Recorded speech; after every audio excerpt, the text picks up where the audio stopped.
बाई आकाशी मार्गाने जात असताना मला थोडा वेळ थांबला आणि हनुमंतरायाकडे फिरून बघितलं.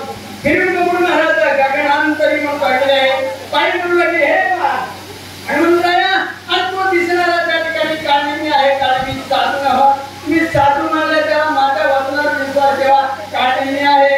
पण त्या ठिकाणी आणि काय म्हणते, बाई आशीर्वाद देऊ की महाराज, माय आशीर्वाद देऊ ते करा. पण कशाने महाराज, त्या ठिकाणी तुम्ही सदा नदा त्या ठिकाणी भगवान रामचंद्राच्या प्रेमामध्ये भजनामध्ये तल्लीन हो. कोण बाई कोण कधी वंदन करोनी विनोदी हनुमान मी विद्युत बालिने उज्जैन स्वर्गीचे त्या ठिकाणी शरण आलो. मी स्वर्गाचा उज्जैन आहे, माझं नाव विद्युत मालनी आहे. म्हणून या त्या ठिकाणी कोण आपला परिचय